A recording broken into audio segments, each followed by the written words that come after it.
Buenas tardes. Antes de empezar a hablar, pues yo quisiera decir, antes de empezar a leer, mejor dicho, yo quisiera decir que lo que he escrito aquí no dice todo lo que es Alba, evidentemente, porque tendría para escribir por un libro como Cachos Hechos. Pero bueno, lo vamos a dejar en un folio escrito por dos caras y yo creo que dice bastante. Bueno, el aula abierta de mayores en este incomparable recinto tiene el placer de tener en su seno a Alba como profesora durante 6 años y, cómo no, como persona cercana, cálida y cariñosa, de la que hemos aprendido muchísimo.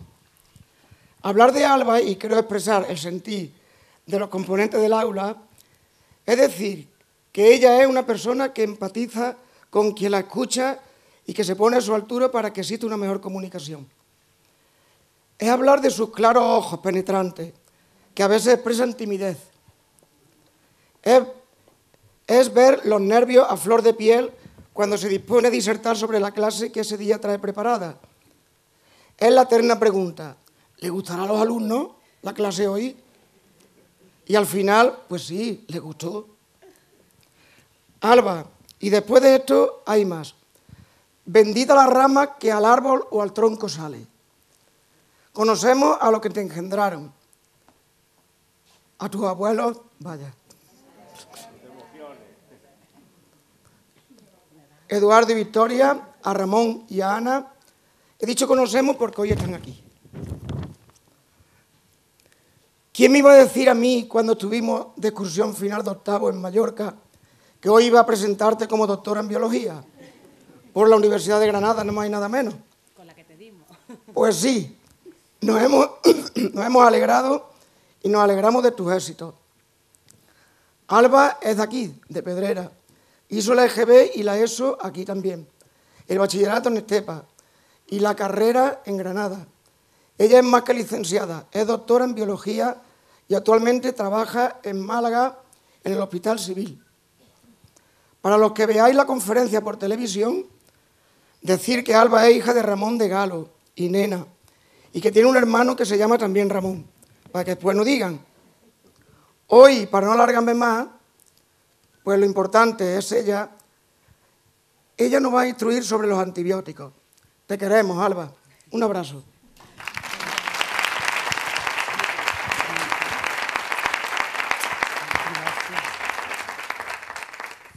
Hola, buenas tardes. Muchas gracias, Juan. Me ha emocionado y todo. Bueno, en primer lugar, gracias a todos por venir. Espero que la conferencia os resulte interesante y os animo a participar al final con cualquier duda o pregunta. En primer lugar, gracias a Juan por esas palabras que me han emocionado. Segundo, a todos por venir. Y en tercero, a todas las alumnas y alumnos que, si algo han aprendido durante todo este tiempo conmigo, más he aprendido yo con ellos. Ha sido una experiencia, vamos, increíble. Venían con un entusiasmo, unas ganas de aprender, siempre dispuestos a participar, a hacer las clases dinámicas. Un placer, de verdad. Y bueno, dicho esto, vamos a empezar con la charla. Cuando Juan me propuso hacer esta conferencia, pensé diversos temas. Al final me decanté por los antibióticos porque, bueno, primero es parte de mi tesis y segundo, porque creo que es un tema que tiene un impacto social muy importante y que debemos conocer para evitar posibles causas mayores que a lo largo de la charla iremos viendo.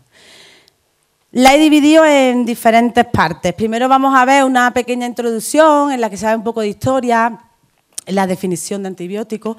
Luego vamos a ver una segunda parte en la que se va a hablar de los tipos de antibióticos que hay, cómo se pueden clasificar, cuáles son sus características principales. Por último, vamos a ver el problema que existe actual con el uso indiscriminado de estos antibióticos. Y luego he hecho una pequeña parte en honor a mis alumnas y alumnos, porque como siempre digo, que siempre me dicen que digo cosas negativas y que todo es malo, pues he acabado la última parte positiva y con estrategias terapéuticas que hoy en día se están aplicando. Entonces, comenzamos.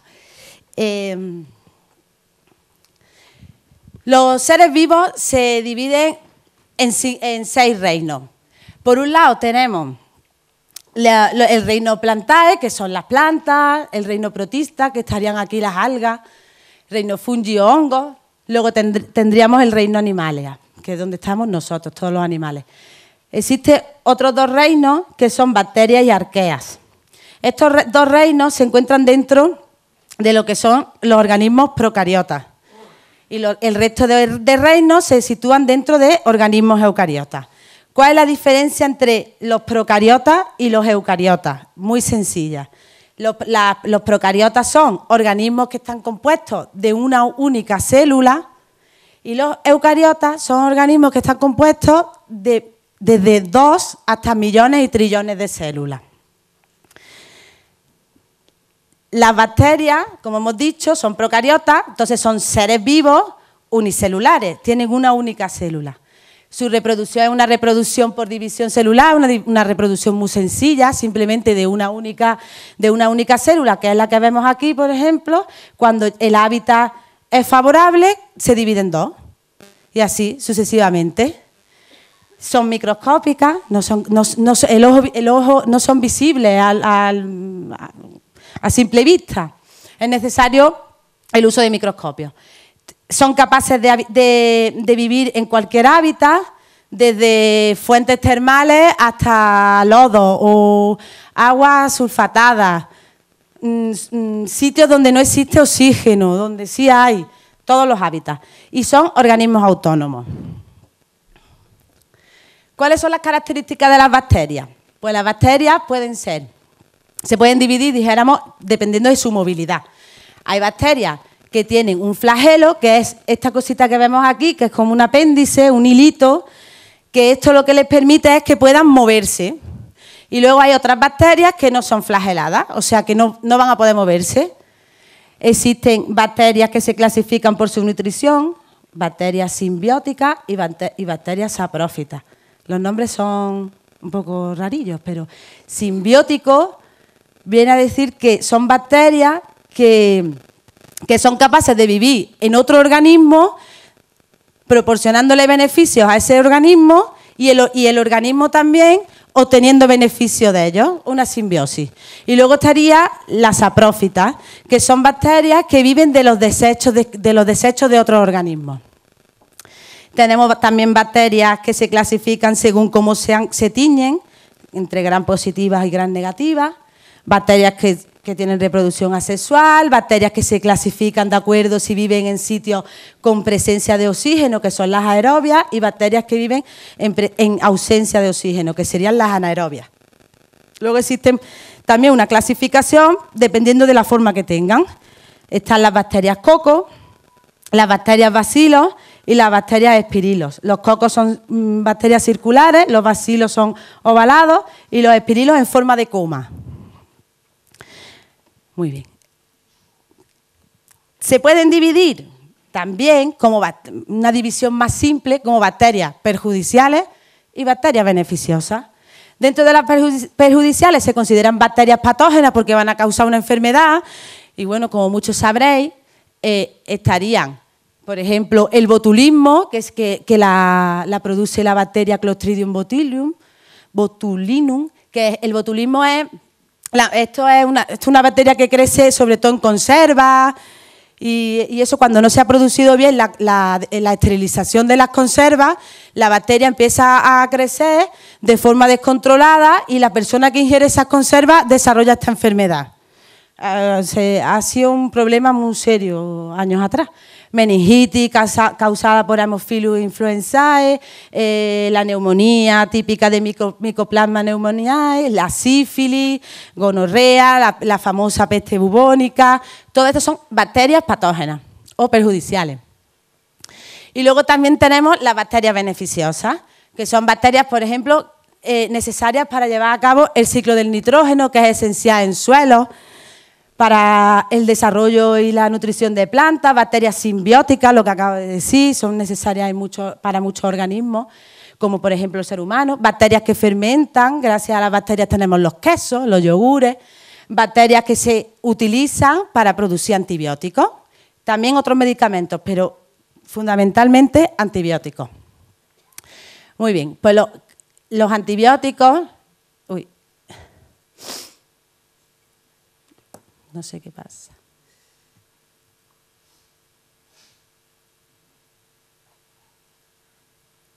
Vale.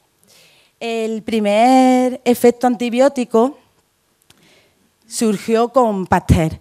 En el siglo XIX, el químico francés Louis Pasteur descubrió que había algunas bacterias saprofíticas, las que viven de los excrementos o desechos de algunos organismos, que podían destruir gérmenes del carbunco.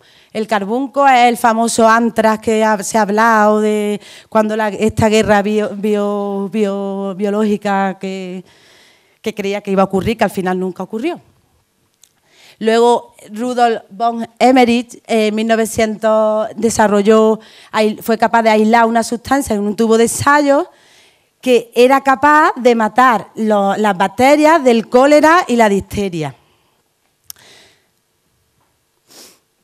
En 1928, Paul Ehrlich, un físico y químico alemán, ensayó ya la síntesis, fue capaz de sintetizar compuestos orgánicos capaces de atacar o matar de forma selectiva diferentes microorganismos infecciosos, sin causar daño al organismo o al hospedador.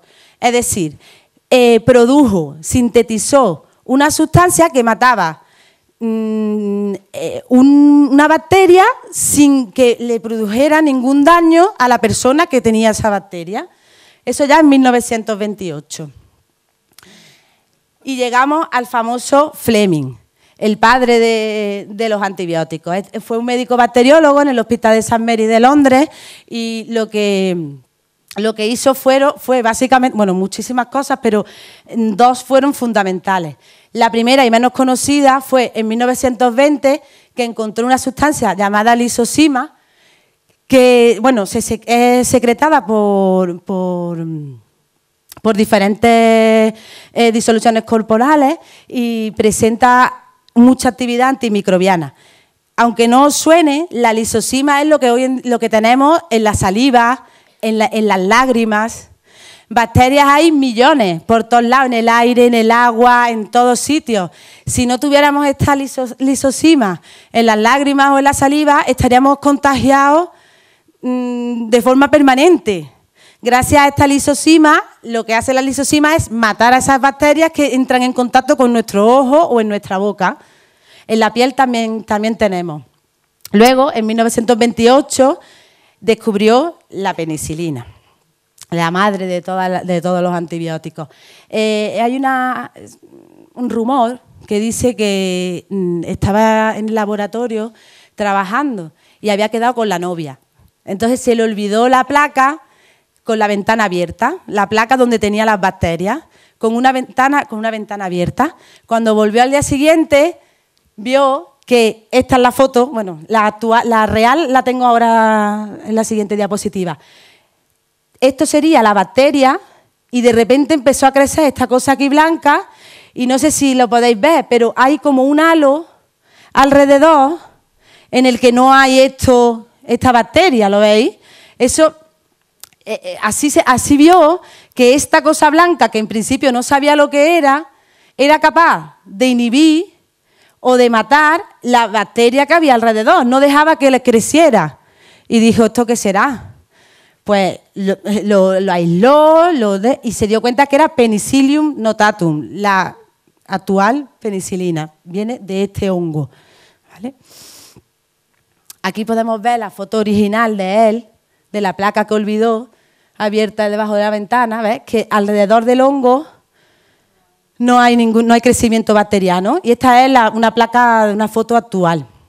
Entonces, él concluyó diciendo que el hongo Penicillium notatus es capaz de impedir el crecimiento de la bacteria que tenía, que es el Staphylococcus aureus, que es el que causa hoy en día, bueno, y en aquel momento, la neumonía.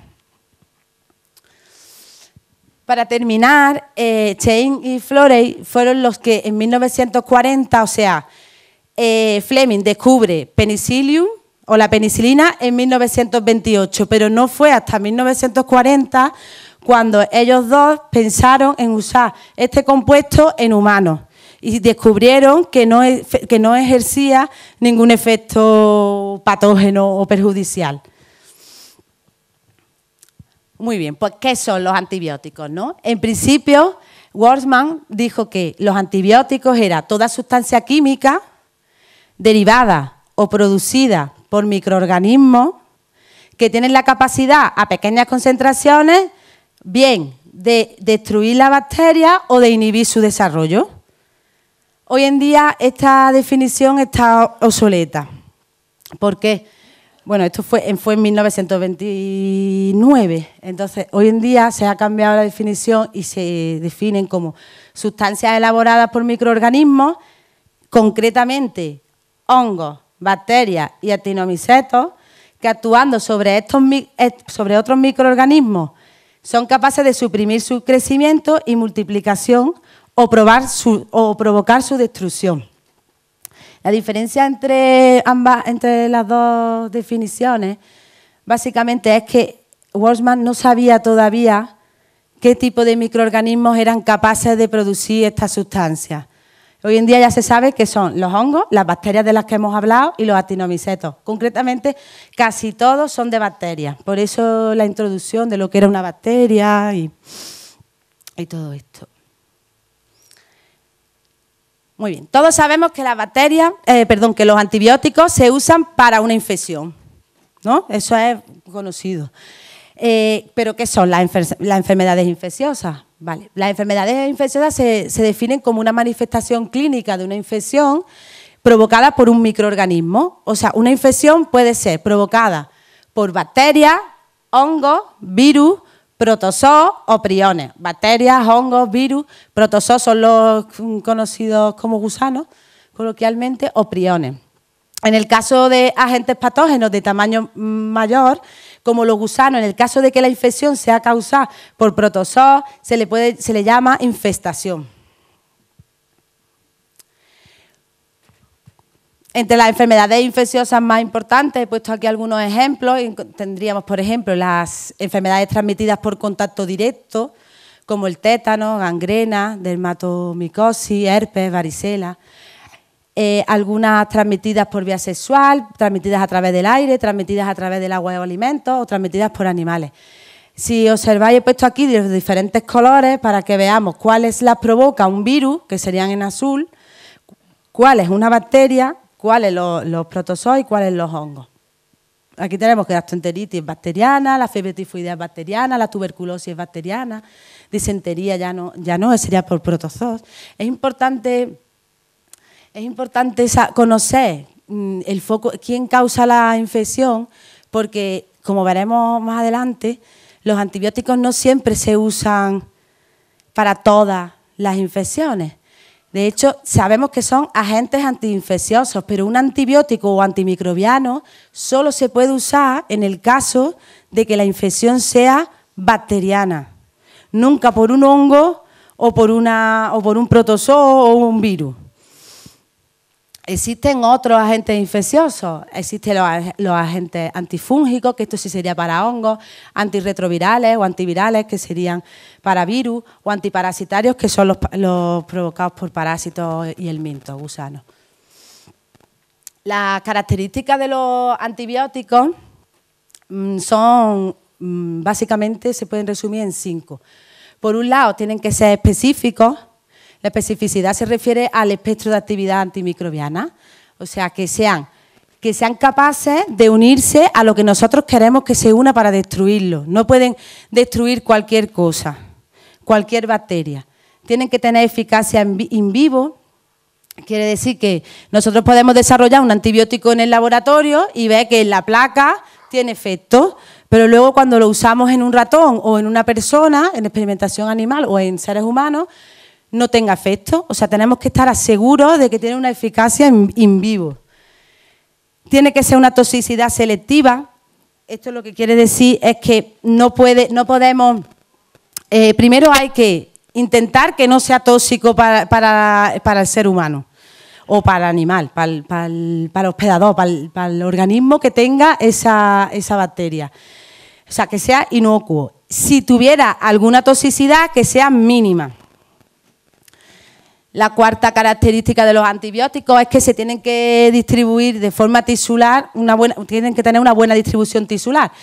Esto quiere decir que si te tomas un antibiótico, tiene que llegar, tú te lo tomas de forma oral, tiene que llegar hasta el tejido o la zona concreta donde está ocurriendo esa infección.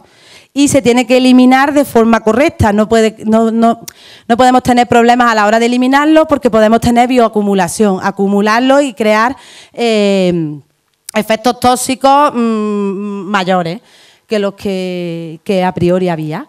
Tienen que ser estables, tienen que tener un bajo coste y tienen que ser fáciles de administrar. Hay que intentar que cuando se desarrolla un antibiótico no se puede observar su especificidad o su mayor actividad si se tiene que administrar de forma o por vía intraperitoneal. Sería muy difícil tener que estar todos los días pinchándote en el abdomen para conseguir. O sea, hay que intentar que siempre sea la vía más fácil, que es la oral. Dicho esto, los antibióticos los podemos clasificar de muchas formas. La clasificación por efecto los dividiríamos en bactericidas y bacteriostáticos. Los bactericidas, todo lo que acabe en cidas, es que mata, destruye. Entonces tendríamos las penicilinas, la vancomicina, metronidazol, así algunos más conocidos. Luego tendríamos los bacteriostáticos, que lo que hacen es impedir que crezca.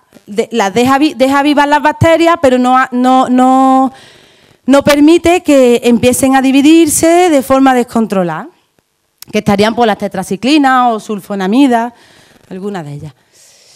Luego también se pueden dividir según su espectro de acción. Tendríamos, esto ahora se lleva mucho, que escuchamos, antibióticos de espectro reducido. Tendríamos, por un lado, los de espectro amplio.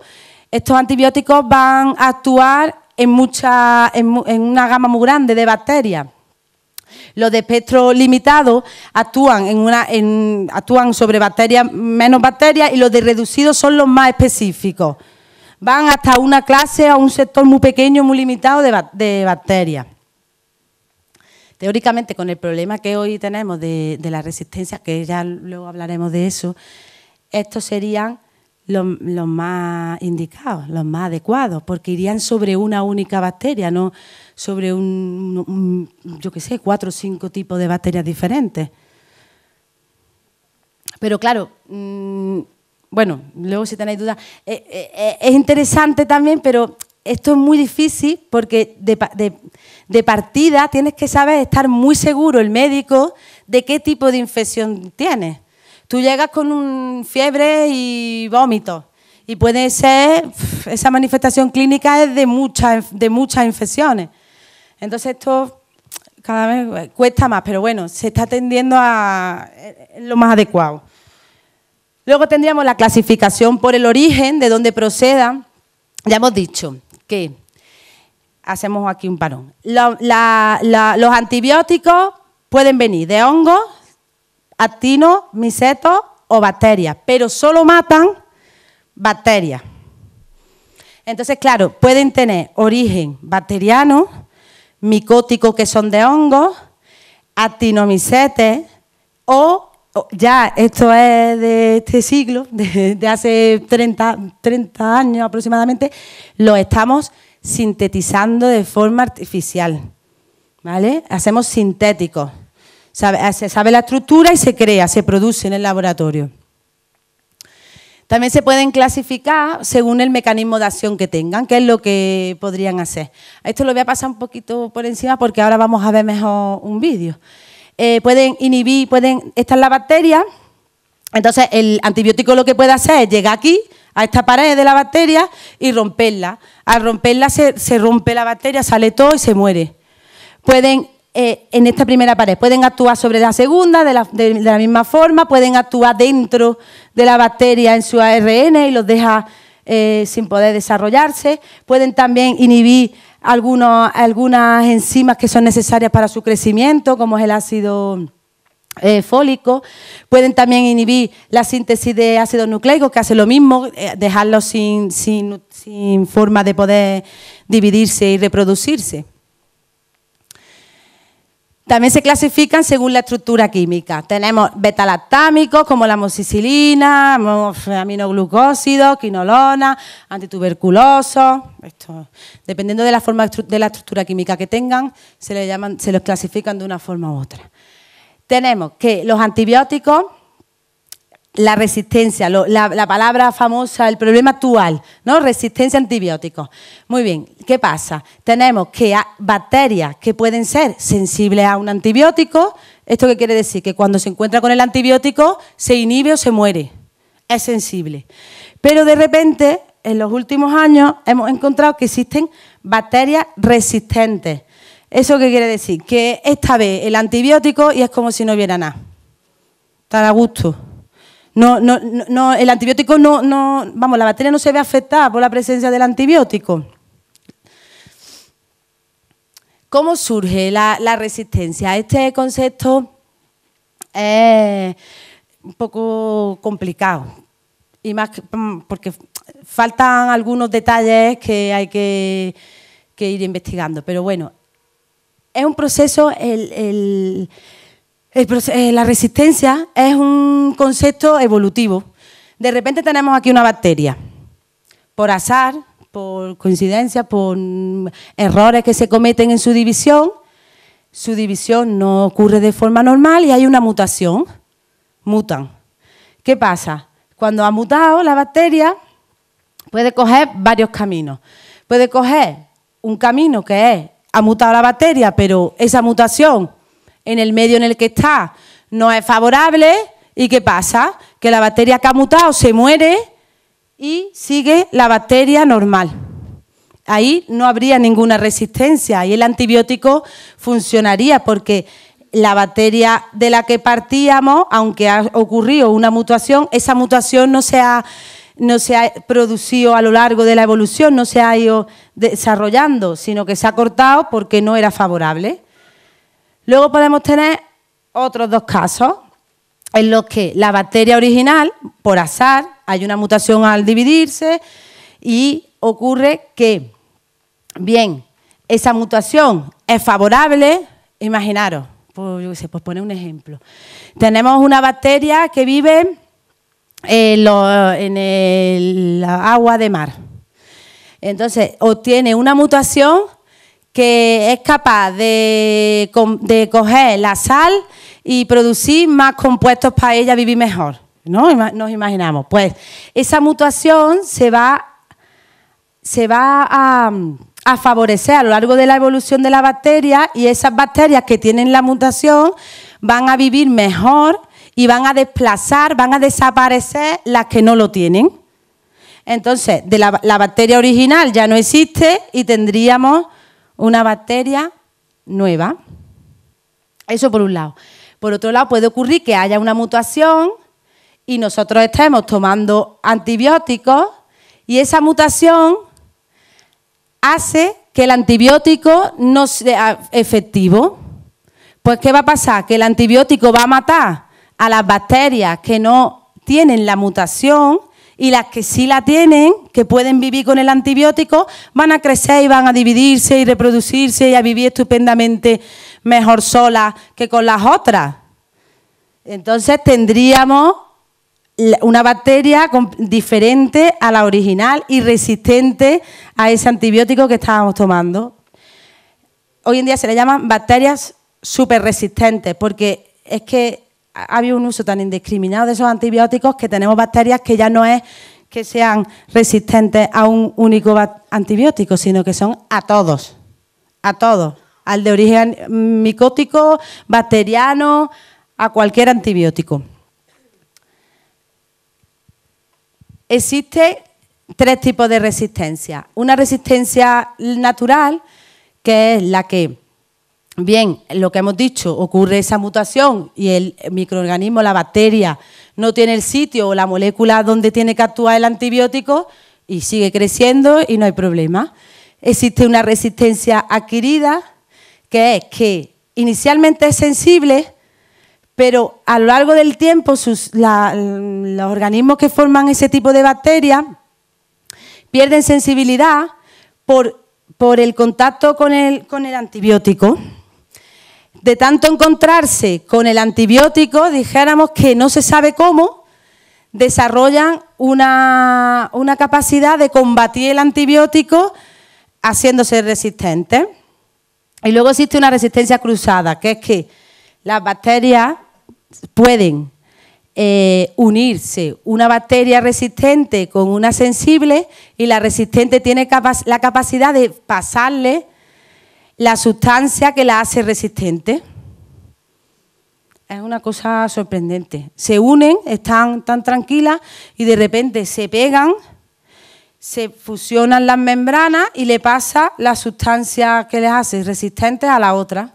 Y la otra empieza a dividirse con esa sustancia que le hace resistente.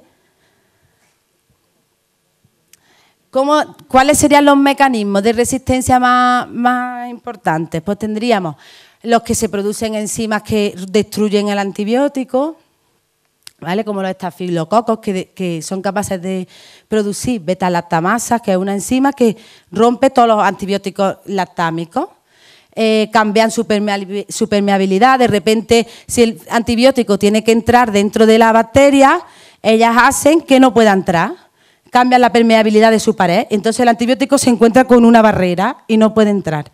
Alteran estructuralmente el target es la diana. Si el fármaco va a actuar en una pared o al nivel del ribosoma o de algún otro compuesto orgánulo de la bacteria, cambian, lo alteran estructuralmente. Desarrollan una vía metabólica diferente, desarrollan una vía enzimática distinta. Esto parece muy complicado, lo vamos a ver en un vídeo que se ve un poco mejor lo que harían.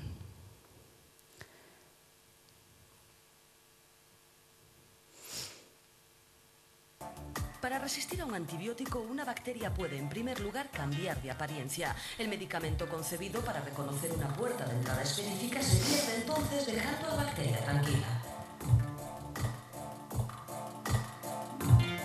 Otra estrategia de la bacteria para protegerse puede ser simplemente que ésta cierre sus puertas de entrada. La tercera posibilidad es que absorba el medicamento para poder deshacerse de él más fácilmente. Por último, la bacteria también puede dejar entrar al antibiótico para producir después enzimas capaces de degradarlo. Bacterias son organismos inteligentes porque pueden encontrar la manera de protegerse de los antibióticos. Para resistir a un antibiótico, una bacteria puede, en primer lugar, cambiar de apariencia. El medicamento concebido para reconocer una puerta de entrada específica se pierde entonces, dejando a la bacteria.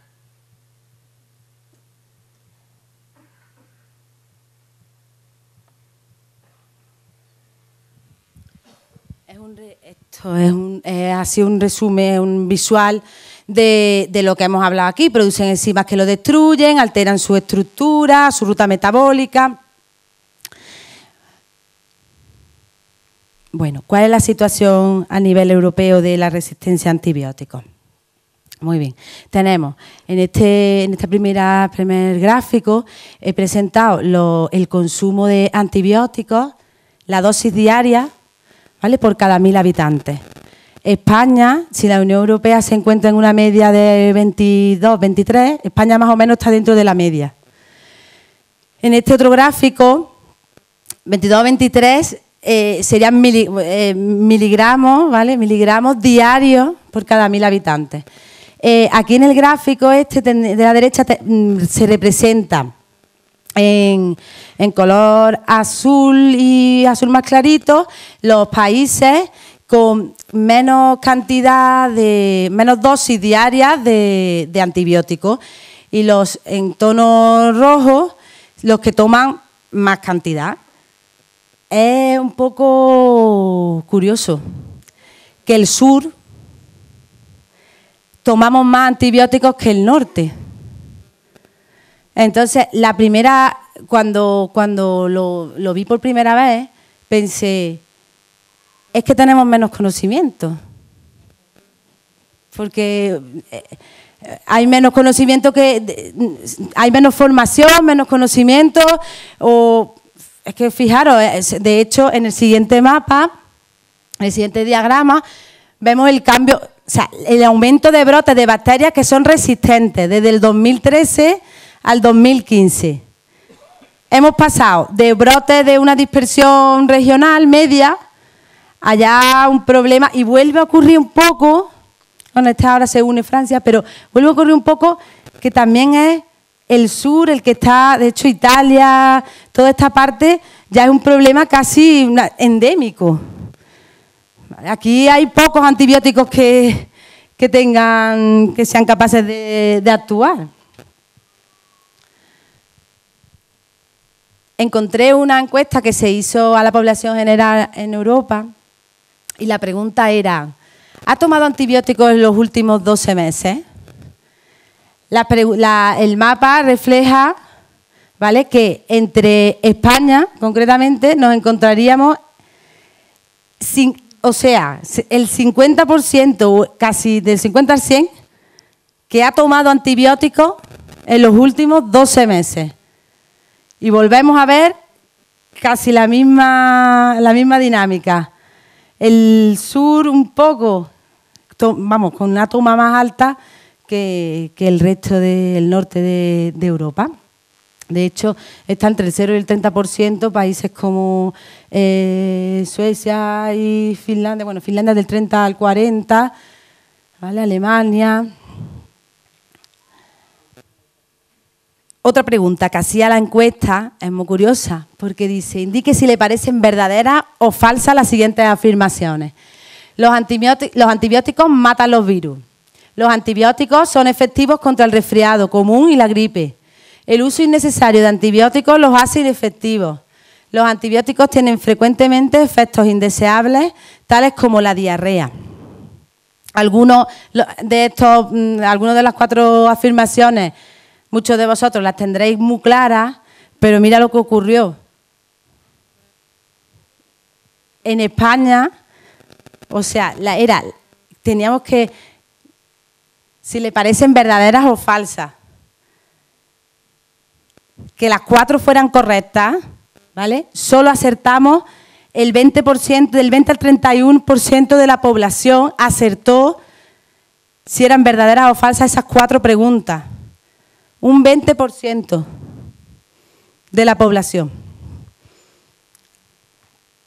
El norte vuelve a aumentar, o sea, lo tenían más claro, esas afirmaciones del 36 al 100% de países con Suecia, Finlandia, que tenían claro cuáles eran si eran correctas o no esas afirmaciones. En la pregunta: ¿los antibióticos son eficaces para la gripe?, porcentaje que contestaron falso. Volvemos a encontrarnos la misma situación. Falso, nosotros estaríamos entre un 30%. O sea, el 70% de la población cree que los antibióticos son eficaces para la gripe. Un 70% de la población en España cree, bueno, y ya Portugal, 70% cree que son eficaces. Hay un problema de información serio. Entre las estrategias que se plantean sería que hay que usar antibióticos siempre bajo la prescripción facultativa, hay que respetar la dosis y la duración del tratamiento.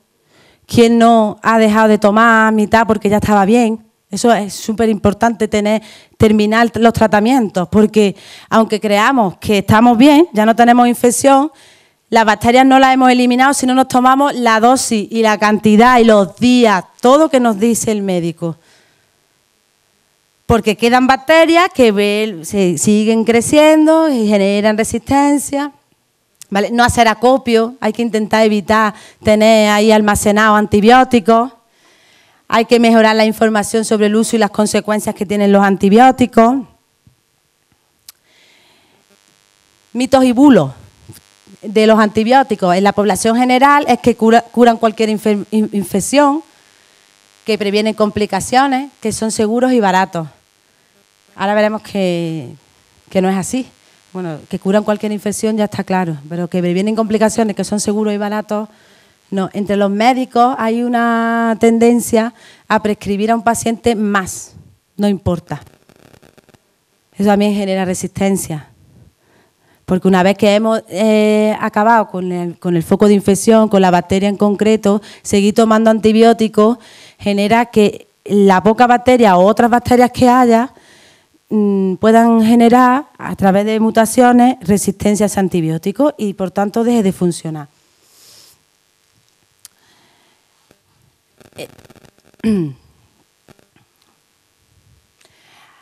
De forma general hay el problema así principal, lo he resumido en una serie de puntos, es que hay una escasa percepción social y política del fenómeno de la resistencia. No somos conscientes del problema que genera la resistencia a antibióticos. En Europa, por poner datos, que siempre es más llamativo, de cáncer de forma anual muere 8,1 millones de personas. Si por el ritmo que llevamos, si esto sigue así, en 2050, por resistencia a antibióticos se espera que haya 10 millones, más que de cáncer. 10 millones de personas por infección. Es que cualquier infección los antibióticos dejarán de tener acción en cualquier tipo de infección. Hay dificultades para obtener antibióticos nuevos antibióticos. Esto es un problema a nivel de industria farmacéutica y Estado. En primer lugar, porque la inversión que hay hoy en día en investigación y desarrollo es de 1,4% del total de los presupuestos. Y claro, la empresa farmacéutica no está muy interesada. ¿Por qué? Porque desarrollar un nuevo fármaco implica aproximadamente 1.000 millones de dólares. Un nuevo fármaco. Y claro, la patente de ese fármaco son 10 años. La empresa farmacéutica se gasta sus 1.000 millones de dólares, desarrolla ese fármaco y va a estar ganando dinero durante 10 años. A los 10 años el antibiótico pasa a ser genérico. Cualquier otra empresa puede empezar a desarrollarlo y a producirlo. No les interesa. Luego, de los 10.000 compuestos que una empresa farmacéutica ensaya, a lo mejor con suerte se puede comercializar uno. O sea que estamos hablando de 10.000 compuestos por 1.000 millones de dólares. Es que no hay ninguna empresa farmacéutica a día de hoy que esté interesada en desarrollar o investigar ningún fármaco. Y la investigación debería ser estatal y no hay tampoco ninguna intención, pues tenemos un problema porque es que ahora mismo no hay ninguna investigación ni desarrollo de antibióticos nuevos. Y de los que hay, la mayoría, más del 80%, no funcionan ya. Entonces hay incertidumbre y arbitrariedad regulatoria. No se sabe dónde vamos a llegar. De ahí la importancia de la formación, de la información, de que la sociedad sea consciente, de que esto en 10, 20 años, 30 a lo sumo, es un problema serio. Como resumen lo he metido así en 7 datos importantes, ¿no?, sobre la resistencia a los antibióticos y la problemática que hoy en día hay. Y en primer lugar, he puesto que la resistencia a los antibióticos puede definirse, ¿no?, como la habilidad que tienen las bacterias para crecer en su presencia. Vemos un ejemplo, ¿no? Esto sería 2 pacientes. Un paciente que está infectado por la bacteria, otro paciente que está infectado por la bacteria. En el segundo caso, el paciente tiene una bacteria que ha desarrollado resistencia. Tiene ahí la resistencia, es capaz de sobrevivir. Esto sería antes del tratamiento antibiótico. ¿Qué pasa después del tratamiento antibiótico? La cosa, sí, como se ve a simple vista, empeora. Después del tratamiento con el antibiótico, el paciente que estaba infectado, que no tenía resistencia, se cura, todo va bien, no desaparece la bacteria, pero el paciente que estaba infectado, del que tenía una única bacteria resistente, al tomar el antibiótico, ha hecho el antibiótico matar a las que son sensibles pero la resistente se ha dividido y ha empezado a crecer y a vivir mejor, porque está solita, todos los nutrientes son para ella. Segundo lugar, las infecciones causadas por un único subgrupo, un único tipo de bacterias, de entre todas las bacterias multiresistentes, son responsables solo en la Unión Europea de alrededor 26, ahora mismo, a día de hoy, del 2016, muertes al año por bacterias resistentes en Europa, 25.000 a día de hoy. El mal uso y el abuso de los antibióticos, tanto en la comunidad como en el ámbito hospitalario, porque claro, todo esto no hay que olvidarse que en el hospital, imaginaros, también se dan antibióticos de forma masiva, indiscriminada, ha llevado al desarrollo de resistencia. Cuando no se termina una prescripción de antibióticos, cuando tú decides cortar tu dosis, dejas de tomarlo, ¿vale? Dejando solo una o dos, ¿no? Lo que sea poco, aunque parezca poco, algunas bacterias pueden sobrevivir y convertirse en resistentes. En un futuro se convierten en resistentes y yo estoy viviendo en mi casa con mi madre, con mi padre, y como las bacterias se transmiten a través de los fluidos, del habla, del contacto con la piel, cada una lo vimos en las infecciones infecciosas, que cada una tiene una vía de transmisión distinta, pues le pasamos esas bacterias resistentes a tu hermano, a tu madre, y al final toda la familia se convierte en que tiene bacterias resistentes a ese antibiótico y dejan de tener efecto el antibiótico, y así a escala cada vez más grande. Tercer lugar, que esto es muy, muy importante, de hecho, casi de lo más importante, es que el uso de antibióticos en la industria veterinaria para engordar al ganado es también una de las causas principales de resistencia a los medicamentos, afectando en último término a la población humana. Vale. Tenemos un problema porque compañías ganaderas hacen uso de antibióticos de forma preventiva. ¿Qué pasa? Que tenemos las grandes industrias ganaderas, tienen millones de animales juntos, en una situación, todos juntos, pasándose bacterias de unos a otros. Entonces, ellos no se pueden permitir que exista una contaminación o una infección porque destruiría todo el ganado. Entonces, de forma preventiva le suministran o le dan antibióticos. Vale, hay unos umbrales de antibióticos, no se le puede dar más de una cantidad, pero claro, esos antibióticos de ese animal pasan a la carne. La carne no la comemos y llegan a nosotros esas bacterias que se han convertido en resistentes en el cerdo o en el que sea, en el animal que sea. Esta vía que he puesto aquí es la simple. Luego existen otras millones de vías. Una de ellas es que los animales tienen excrementos, heces, orina, eso va a la tierra, de la tierra va al aire, del aire también va a llegar a nosotros. Otra vía sería a través de las aguas no las bebemos. Las bacterias estas, en principio, las que sean resistentes, no tienen por qué matarse o morirse en una situación de, pues eso, en una vía de agua o sin oxígeno. Existen millones de vías de transmisión y en concreto este punto del uso de antibióticos de forma preventiva en el ganado es de los más importantes. Además, como ya saben, lo he dicho muchas veces en las clases, esto es una bioacumulación. Si existen 40 bacterias en el animal, cuando llega a nosotros no hay 40, hay 400.000. Entonces todavía más. Y ya empiezan a reproducirse, a dividirse. Otro punto es que muchas enfermedades infecciosas son cada vez más difíciles de tratar a causa de los organismos resistentes a antibióticos y lo vemos, ya estas, por ejemplo, son incapaces de tratarse con los antibióticos. Tenemos también que menos del 5% de los medicamentos en desarrollo en la actualidad son agentes microbianos. O sea, lo que hablábamos antes, teníamos aproximadamente entre el 83 y el 87, estos eran los antibióticos que se estaban desarrollando. Mira. Llegamos aquí en 2012. Ya no conviene. Esto es proporcional a a las patentes, a lo que se ha hecho con los patentes. Ya a la empresa farmacéutica no le interesa desde el punto de vista económico y no investigan antibióticos. Y bueno, el Estado ya lo que hemos comentado. Entonces el desarrollo de antibióticos está disminuyendo.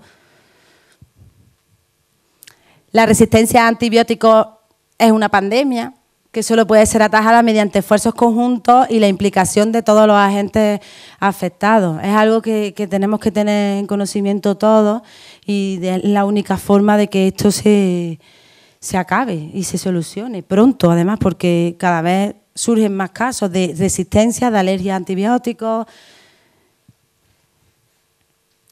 Bueno, para terminar he hecho una pequeña sesión porque cuando nosotros pensamos en bacterias, sé que el 99% de vosotros piensa que las bacterias son malas. Y no, solo un único por ciento son malas. Las bacterias son amigas. Las bacterias viven con nosotros. Si observáis, esto sería el cuerpo humano. Nosotros estamos formados de aproximadamente 30 billones de células, lo que equivaldría a esta zona. El resto son bacterias.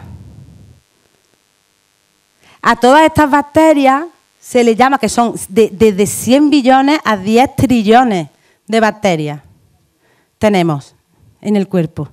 Y no causan ninguna enfermedad, al revés. Son beneficiosas. Vamos a verlo. Todas estas células, todas estas bacterias, estas células bacterianas que viven con nosotros, se les llama microbioma o microbiota. La definición, ¿no? Sería la microbiota sería todos los organismos, principalmente, mayoritariamente bacterias, que viven en nuestro organismo. Casi todas las partes de nuestro cuerpo contienen estas bacterias, desde el intestino, que es donde suele haber más, pulmones, boca, piel, vagina, en todas las partes. Oídos, en todos sitios tenemos bacterias.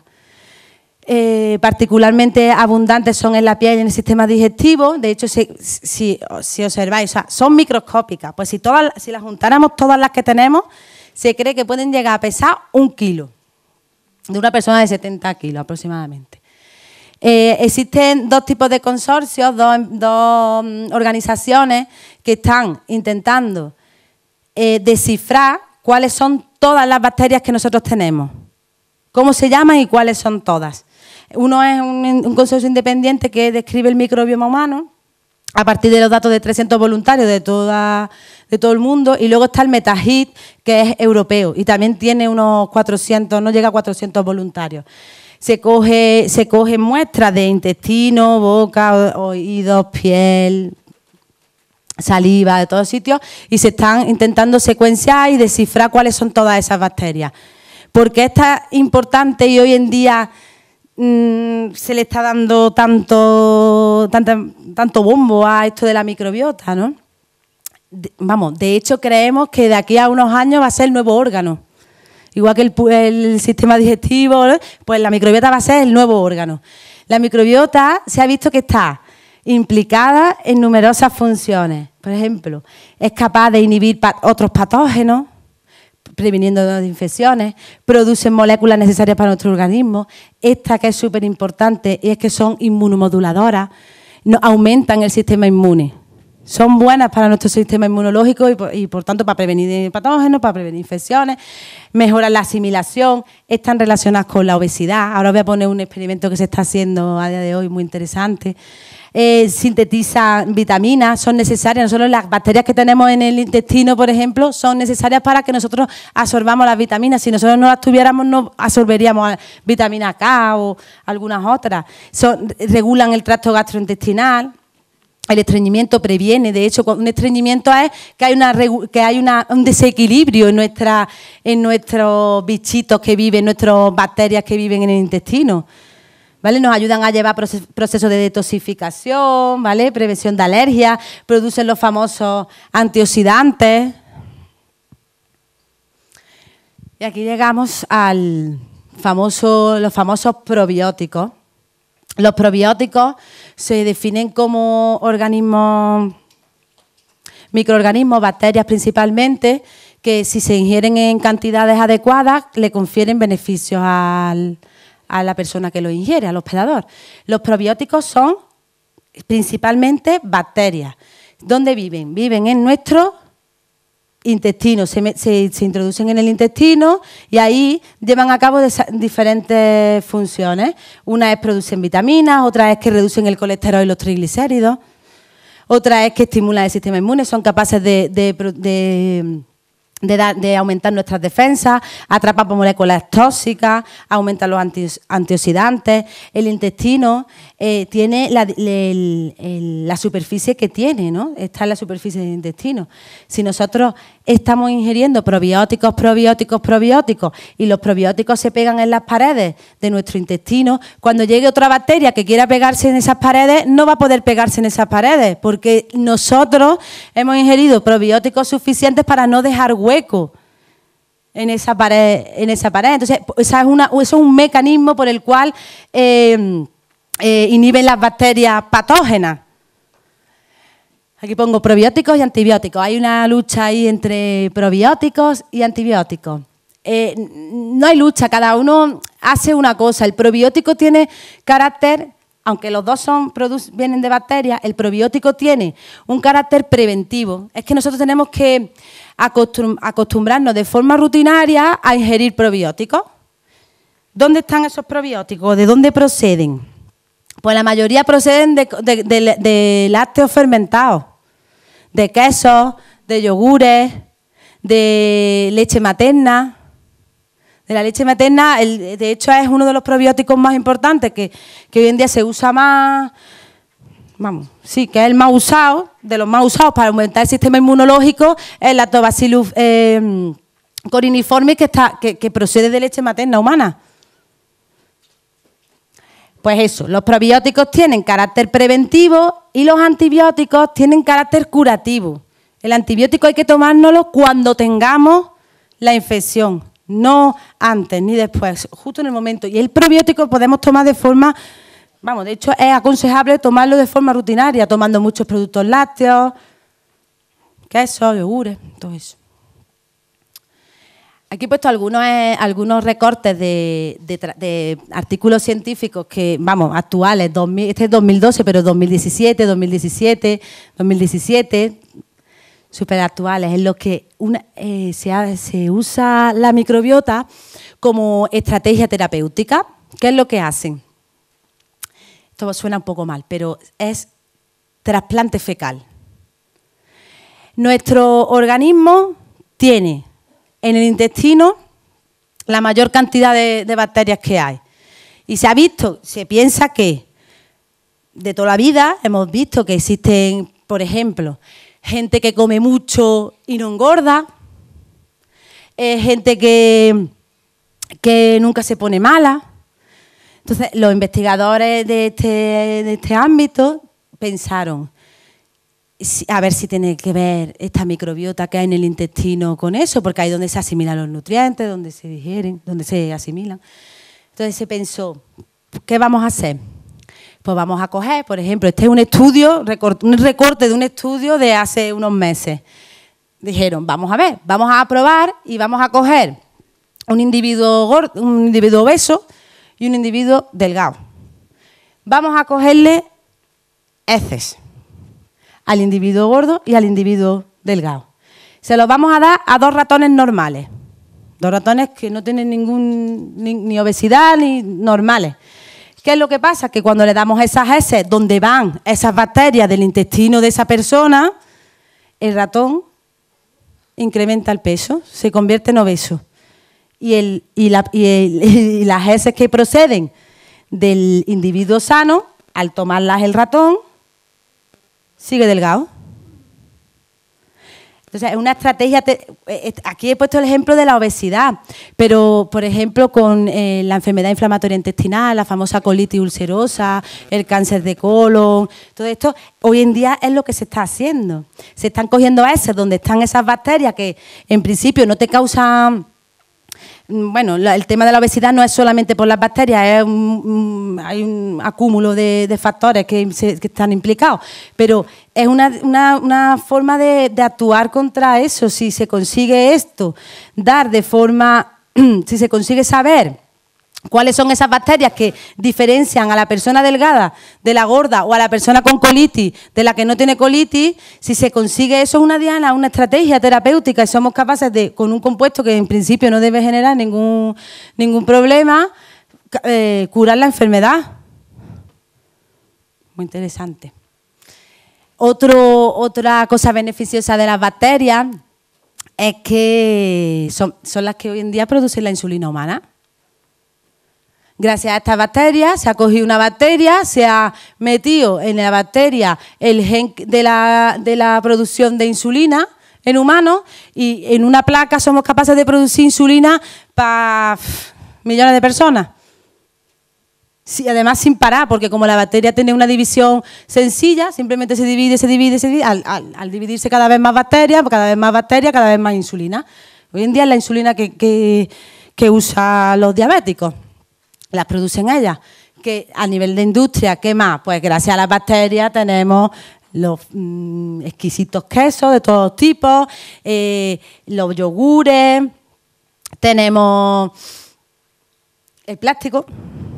El plástico lo crea la Ralstonia eutropha. Esta bacteria tiene capacidad de formar un polímero y el polímero lo han unido y forma los plásticos. Los detergentes los forma este bacillus. ¿Vale? Él genera una enzima que es la que se usa en todos los detergentes y esa enzima es la que rompe, la que limpia, la que elimina la suciedad de todos los materiales. Pesticidas biológicos, Bacillus thuringiensis, muy importantísimo por el problema de los pesticidas químicos actuales. Este bacilo es capaz de matar con su enzima a cualquier insecto que haya presente. Y nada más. Gracias, hasta aquí hemos llegado. Bueno, una última cosa que con respecto a aquí, que también me parece muy curioso, es que aparte de los detergentes, los jeans, los tejanos, los vaqueros, son del color que son gracias a las bacterias.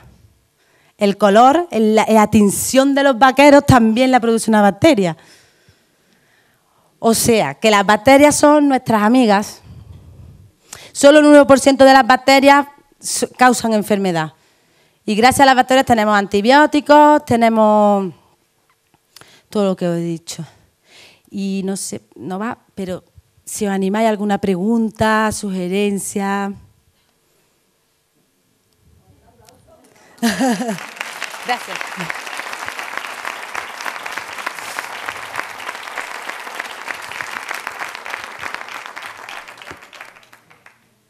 Te habrás dado cuenta que no te hemos interrumpido. Que has terminado la clase. Esta vez así, ha sido muy bueno.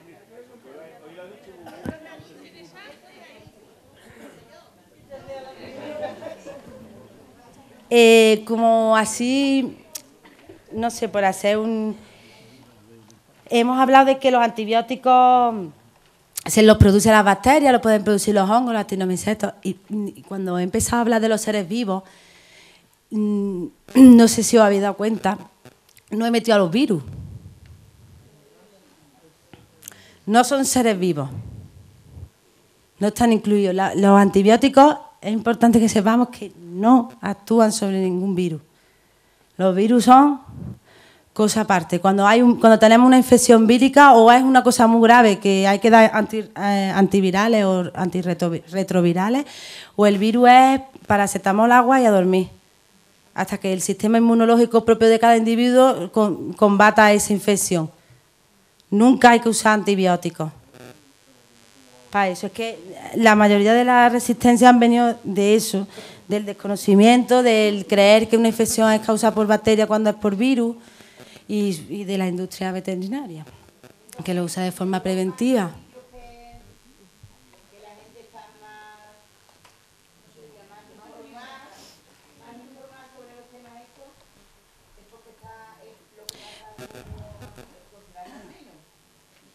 Se gastan menos y la regulación suya de, por ejemplo, a nivel de ganadería es más estricta que aquí. Y en Italia todavía es más preocupante. Y ya luego el tránsito de personas, es que esto es un recorte, pero que hoy en día con el movimiento de gente y tal, eso cada vez vaya peor.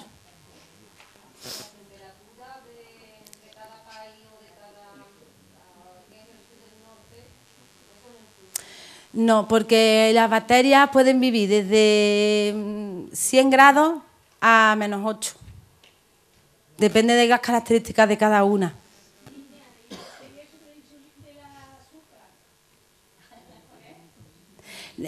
¿Cuál es? Una bacteria transgénica. Esa se le ha cogido. Transgénica es que el material genético que tiene la bacteria propia no producía insulina. Entonces pensaron, si hoy en día con el conocimiento que hay somos capaces de coger un trocito de nuestro material que sabemos que produce algo, una proteína o la insulina en este caso, una hormona. Entonces, lo que hacemos es coger ese trocito que produce la insulina en el humano, lo pasamos y se lo metemos a la bacteria. Entonces, la bacteria lo reconoce como propio y empieza a producir esa hormona, la insulina. La sintética es por las bacterias. Sí. Toda la que antes se usaba la de cerdo, pero claro, no hay tantos cerdos para que cada vez la diabetes está aumentando y no hay posibilidad. Así con la bacteria en un espacio así producen litros y litros de insulina, millones de gramos de insulina. Los cerdos ocupan más espacio, es más complicado. Ningún mito ni nada, pero mitos como, por ejemplo, no sé qué pensáis de consumo de alcohol y antibióticos. Ah, vale. Sí. Hola.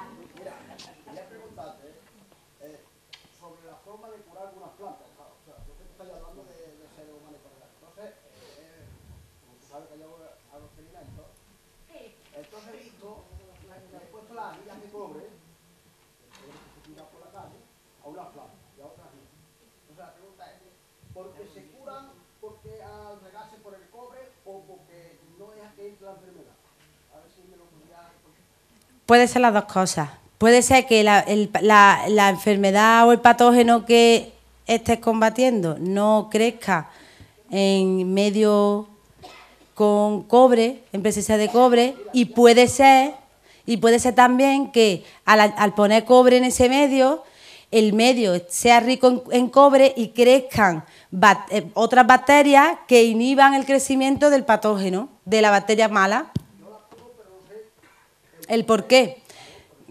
Eso habría que, como se vería, sería cogiendo muestras y haciendo un cultivo y viendo si es que hay una sobrepoblación de una o es que hay una inhibición, que desaparecen alguna bacteria.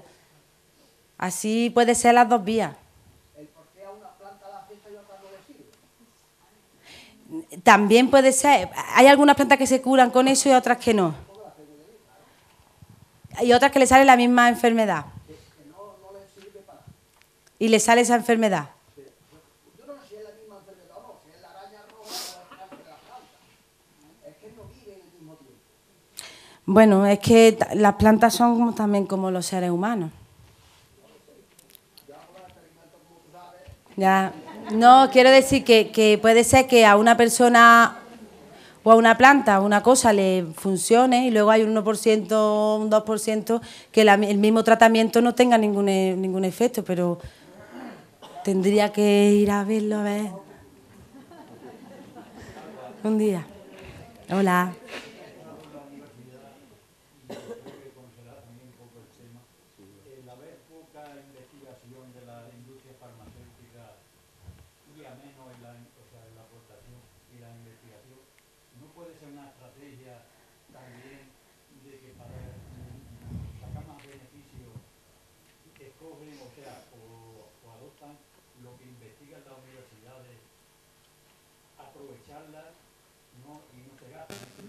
Claro, eso es.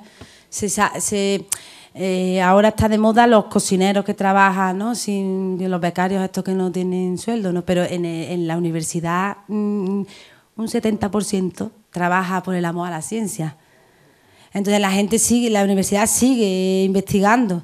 Lo que se desarrolle a los 10 años coge la empresa farmacéutica, ya lo puede comercializar. ¿Para qué invertir toda esa cantidad de dinero y de esfuerzo en algo que a los 10 años ya la universidad deja de tener la patente? Lo tienen facilísimo. Claro. Porque además, de hecho, la universidad nunca va a producir ese antibiótico. La universidad va a desarrollar el antibiótico, va a comprobar que tiene efecto, pero no es una empresa que se vaya a poner a producirlo a gran escala para venderlo. Entonces esperan tranquilamente, vendiendo sus cosas y sus genéricos, a que pasen esos 10 años de la patente, y una vez que termina esos 10 años de la patente lo desarrolla y lo produce a nivel, pues eso, a nivel industrial y ve.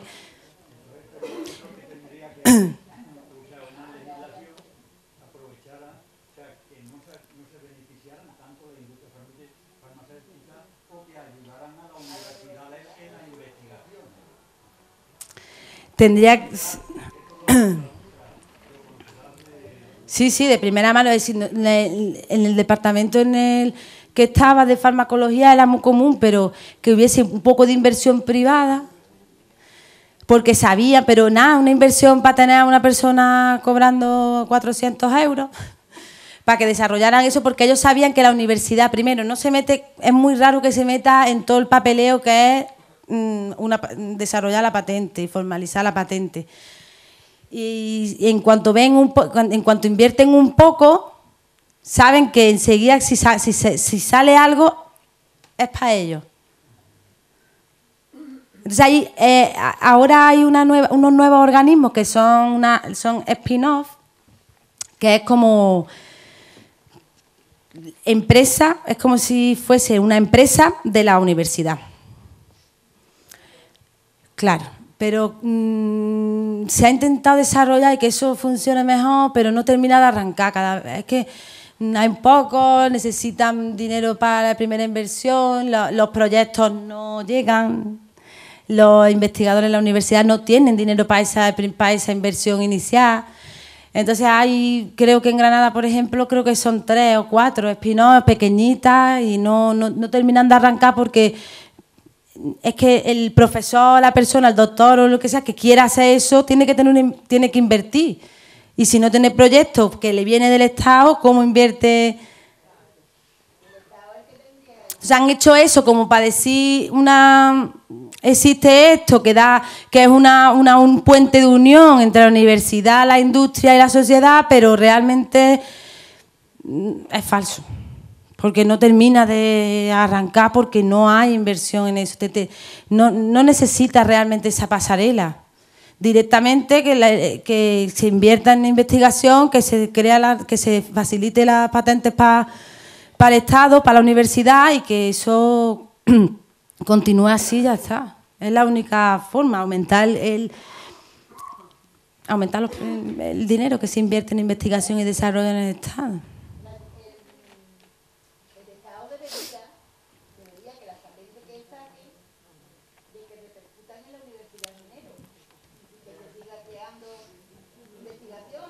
Es que no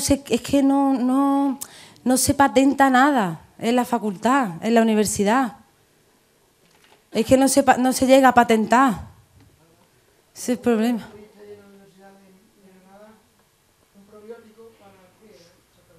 El probiótico que tenemos, que nosotros, esto fue una inversión de Puleva, que dijo, vamos a ver si este probiótico tiene efectos en el colesterol.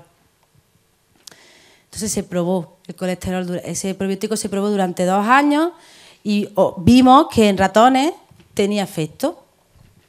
Pues enseguida, antes de publicar ni de que eso se haga público, se patenta. ¿Quién se encarga de la patente de ese descubrimiento? Puleva, por invertir 2.000 euros. Pero eso no vale 2.000 euros. Hay una persona trabajando 2 años, no vale 2.000 euros. Y luego la universidad se queda con lo que se llama propiedad intelectual. Pero eso es 0 euros.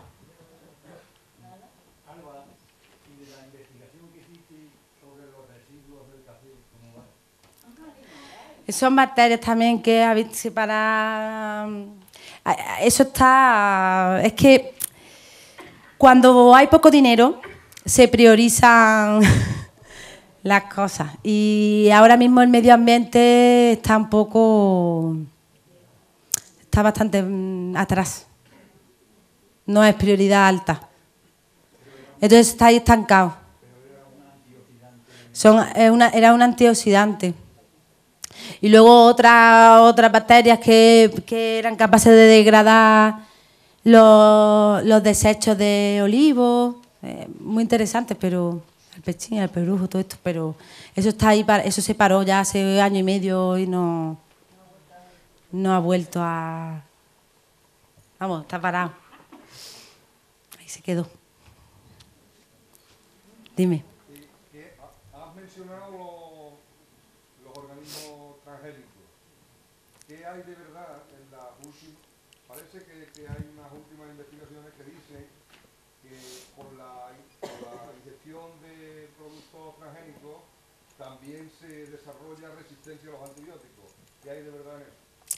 Sí, lo he leído. Lo del tema de los transgénicos es muy delicado y hay que tener mucha cautela porque no se sabe, es algo actual y que no se sabe cómo va a repercutir a nivel de salud ni social ni medioambiental, que eso también, dentro de 30 años. Yo creo que sí es mi opinión, pero ahora mismo hay trabajos que dicen que no y trabajos que dicen que sí. Volvemos a lo mismo de antes. Si el trabajo está financiado por la empresa que le favorece que sea que sí, no sé por qué, pero hay veces que es que sí. Entonces, complicado. Yo creo que sí. Creo que sí, porque es algo que tú metes un gen nuevo, tú metes algo nuevo en un organismo, tiene que haber un cambio. Y ese cambio ya no lo vas a controlar. No es algo controlado, como las semillas transgénicas, como eso se transmite a través del aire, de insectos. ¿Cómo vas a controlar? No se puede controlar. Lo que tú ves, lo que nosotros hacemos en el laboratorio, lo hacemos en un ratón y después de hacerlo 20.000 veces en el ratón, luego lo pasa a humanos, pero en el humano es algo más concreto, pero a nivel de ese tipo de bacterias, de semillas, que tienen una dispersión mayor, es muy complicado y el impacto puede ser muy, muy, muy grave. Lo mejor es ser precavido e intentar eso. Lo que pasa es que es complicado, porque ahora mismo Complicado. todos los alimentos tienen algo de transgénico. Bueno, eso creo que es un poco mito. Hay pocos que tengan transgénicos. El problema de los transgénicos está en el pienso de los animales. Es que han jugado muy bien con eso. Nosotros no ingerimos alimentos directamente modificados genéticamente, no es algo directo, porque la legislación es muy dura. Entonces es complicado. Pero claro, en el pienso del animal sí. Y nosotros comemos básicamente carne.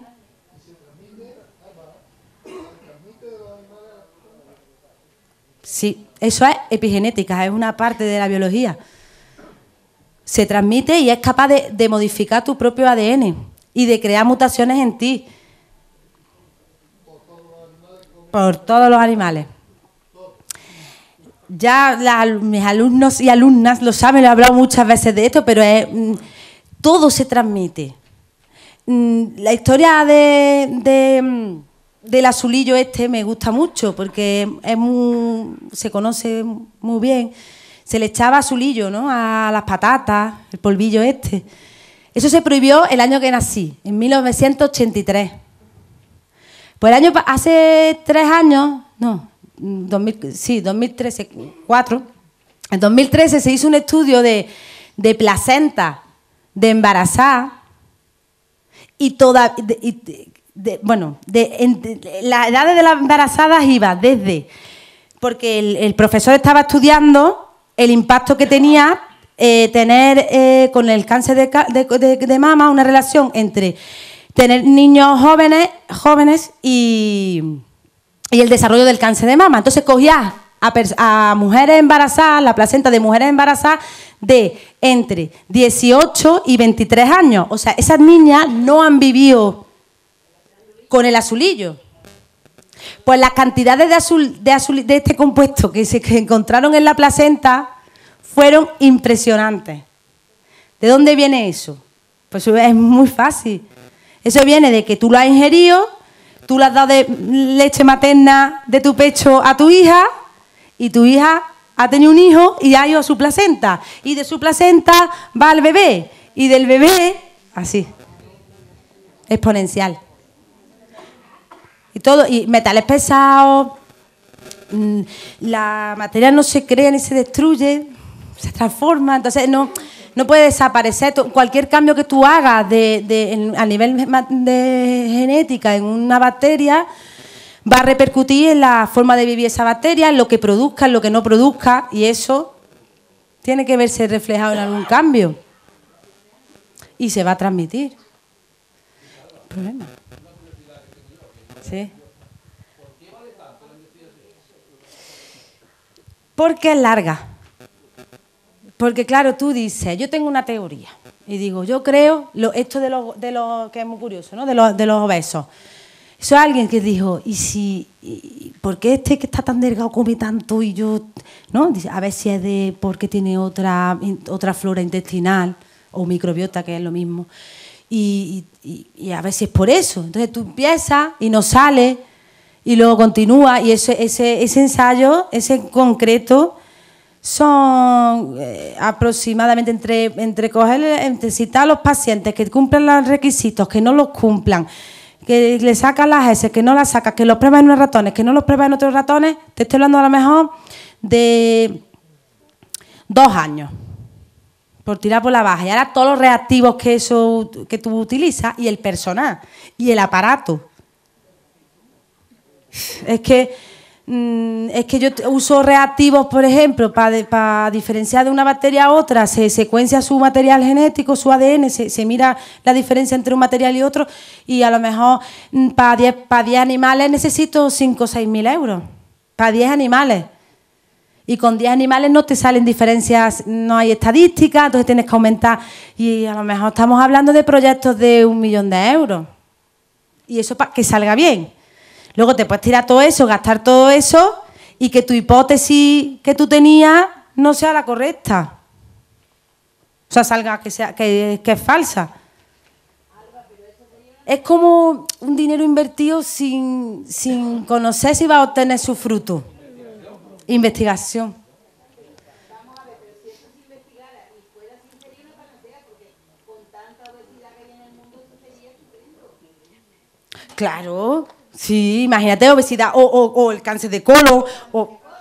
Claro, eso es el que lo pensó eso, pues si le ha salido y si ahora eso, que ya está en uso, se están dando, es que suena muy asqueroso, pero bueno, se están dando cacas de gente a otras, en cápsulas, si eso en animales sale, ahora hay que pasarlo a humanos, eso a otro paso. Ahora lo pasas a humanos. Y si eso ocurre, imagínate si eso ocurre, es algo muy positivo.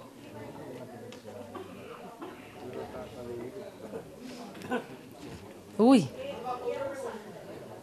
Venga. Sí. Sí. Eso ya, bueno, es que los plásticos tienen unos componentes que ingerimos cuando el plástico se somete a temperaturas elevadas. Entonces, ya esto ya es más antiguo, ya lo he repetido muchas veces. No, porque es muy curioso que uno intenta siempre hacer las cosas, cree que hacerlas lo mejor posible. Entonces tú dices, yo prefiero el agua en botella. Por ejemplo, no siempre el agua embotellada es mejor porque es más sana. Y luego da la casualidad que el agua en botella se tira en almacenes un montón de tiempo. Al estar en Sevilla a 30, 40 grados, el plástico se reblandece, suelta compuesto al agua y luego tú te bebes ese agua. Y el agua está contaminada con plástico, con componentes del plástico, con sustancias químicas. Y volvemos a lo mismo de antes. Se transmite de unos a otros. Sí, es muy fácil ver si el plástico suelta o no suelta, porque cuando lo calientas en el microondas se reblandece. ¿Por qué pierde esa estructura? Pierde esa estructura porque ha soltado compuesto en tu comida. Estás comiendo el plástico.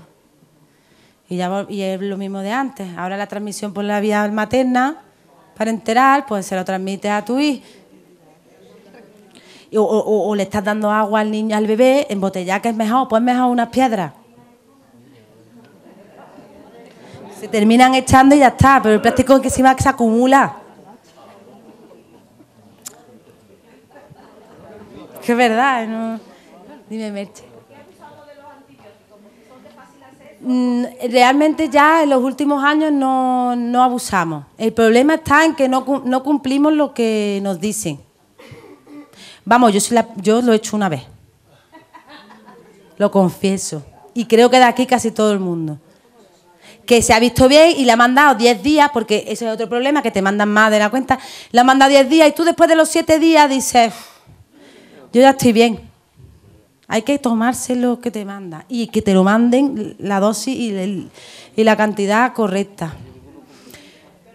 Otro problema hoy en día que cada vez estamos más concienciados del problema de la resistencia y tal, ahora mismo lo más grave es las empresas ganaderas, las grandes empresas ganaderas, que lo usan de forma preventiva. Hoy en día ese es uno de los grandes problemas. Y además las grandes. Dime.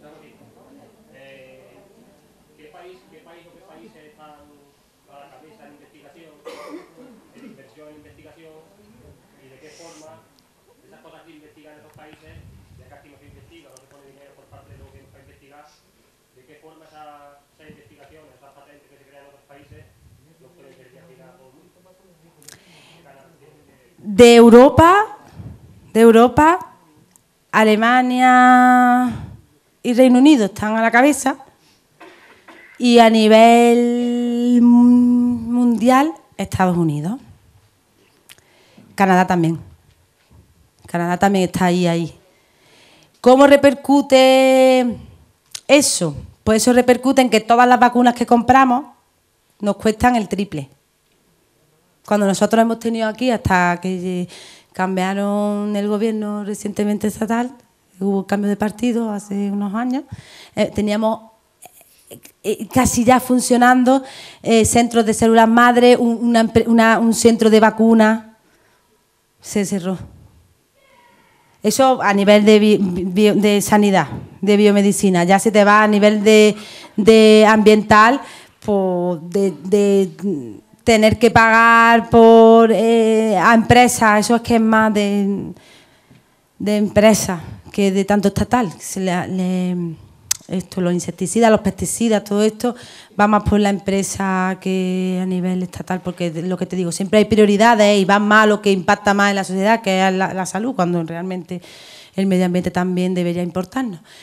Pues eso, tener que comprárselo a empresas cuando podrían estar como los medicamentos financiados, o esa es la repercusión directa que tenemos. Y lo de las vacunas realmente es bastante, vamos, y lo de las células madre, y es que todo, es que hemos ido para atrás.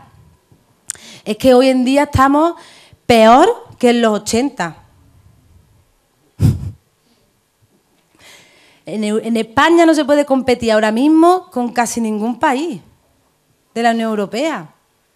Estamos España y Portugal, Chipre, es que estamos en la cola de investigación, y luego hay investigadores extraordinarios haciendo carrera fuera, que no es nivel de formación, que el problema está claro. Hay cosas que te podría mejorar, pero que el problema está en que no hay inversión, en que tú, una persona que ha invertido, que es doctor, que ahora, por ejemplo, yo diría, yo quiero investigar esto, voy a pedirle al Estado un proyecto. Y me dice el Estado, venga, entonces, ¿qué haces? ¿Tienes dinero y qué haces? Pues tenerte que irte fuera. Que investiguen otros, pues eso es, que investiguen otros. Me ibas a hacer una pregunta, ¿no? Yo sí. El tema de la nanotecnología en un futuro es factible que algún nanodispositivo... Sí, mi proyecto actual es de eso, de nanotecnología. Pues, ¿podrían ser los antibióticos del futuro? ¿Y los retrovirales del futuro? Sí, van a serlo. Mi proyecto ahora no puedo dar muchos detalles porque hay confidencialidad, pero se basa en encontrar anticuerpos creados sintéticamente con nanotecnología para combatir ciertas alergias. Ahí quedó. Y esto es porque el mundo es la alergia, pero ya si te vas a cáncer igual, encontrar con nanotecnología producir compuestos que sean capaces de reconocer dónde hay un proceso cancerígeno, dónde está ocurriendo un proceso cancerígeno, para obtener, para prevención. En el momento en el que haya una célula que se esté descontrolando su crecimiento, poder encontrarla de forma sencilla, que vaya ahí, que tenga atracción hacia ese proceso y consiga llegar ahí y nos encuentre la diana para actuar. En el caso de antibióticos, efectivamente, sí, vamos, hay algunos ya, casi patentados.